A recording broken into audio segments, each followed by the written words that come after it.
At our birthday dinner, I raised my glass to announce my promotion, and my husband said, "Which boss did you sleep with?" And in that moment, everything inside me went silent. The restaurant buzzed with soft laughter and clinking cutlery, but his words cut through it like glass. My hand froze mid-air, champagne trembling in the glass, while the table around us slowly fell silent, eyes shifting uncomfortably between us. I felt heat rush to my face, not from anger at first, but disbelief, like the ground had tilted beneath me. He leaned back in his chair, smirking, as if he had just exposed a truth I didn't even know I was hiding. I smiled slowly, not out of joy, but because something inside me had already decided this moment was not the end. It was the beginning of something he would never see coming. I had learned to read rooms long before I learned to trust people in them. I wasn't always the woman sitting at that table with a promotion in my hand. I started as the one staying late when others left early, fixing mistakes no one admitted making, and smiling through meetings, where my ideas were spoken over, then repeated by someone louder. At home, it wasn't much different. My husband had a way of turning everything I achieved into something suspicious or lucky. If I succeeded, it was timing. If I struggled, it was proof I was too emotional. Over time, I stopped sharing wins with him the way I used to, not because I stopped achieving them, but because I stopped expecting them to be seen. Still, I invited him to that dinner, our anniversary of sorts, a quiet celebration I thought might reset something between us. Instead, I watched him sit, across from me like a man who had already decided who I was without ever bothering to know me. What hurt most wasn't his insult, it was how easily it came to him.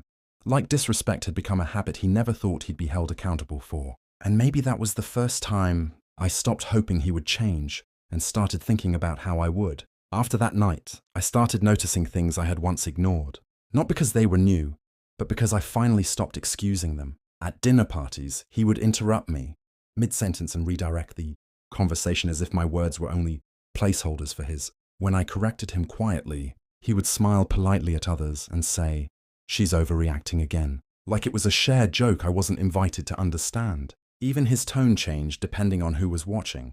Around his friends, I was my wife. Alone with me, I was complicated.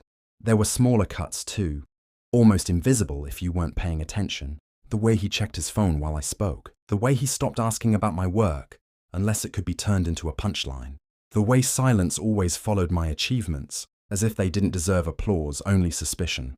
Once, I came home late after a long project completion. The lights were off, and he was sitting in the living room, waiting, not with concern, but with accusation already prepared in his expression. "You always stay late now," he said calmly. "People start to wonder." I remember standing there, still holding my coat, realizing he didn't need proof anymore.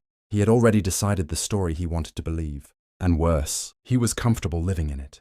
The turning point didn't come with another insult. It came with silence. A week after the birthday dinner, I received confirmation of my promotion, final approval, official letter, everything signed.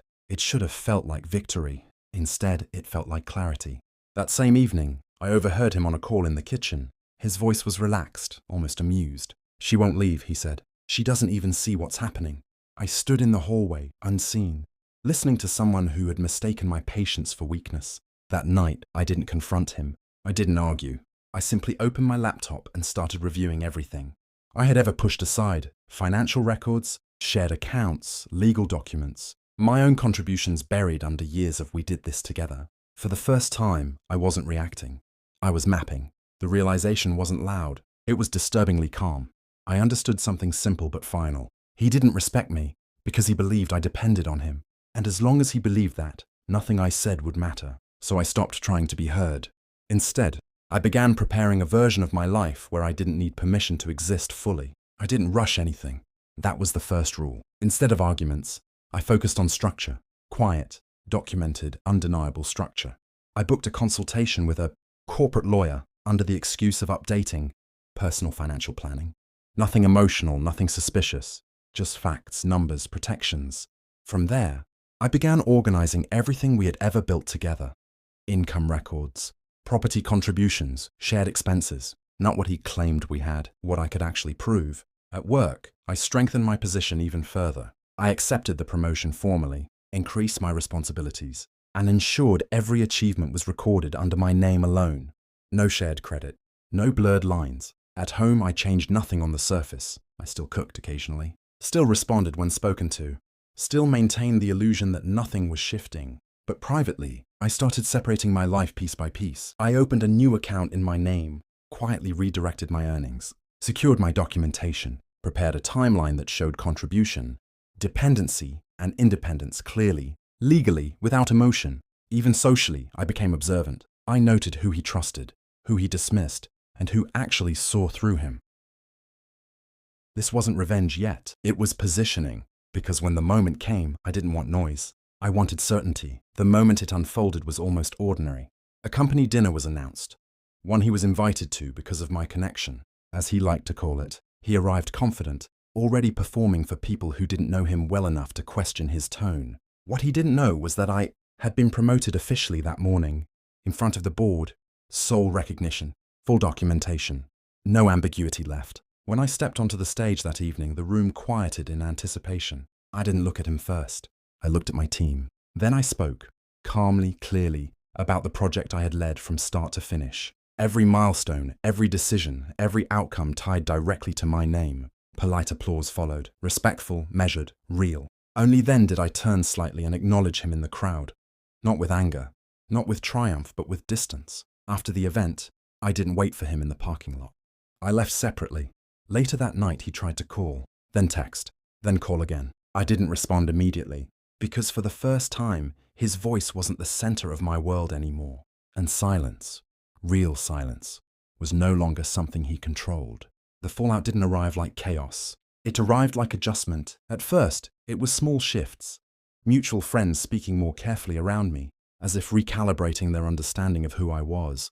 The same people who once laughed at his comments now avoided repeating them. Not because I demanded it, but because the story they had believed no longer fit. At work, things were simpler.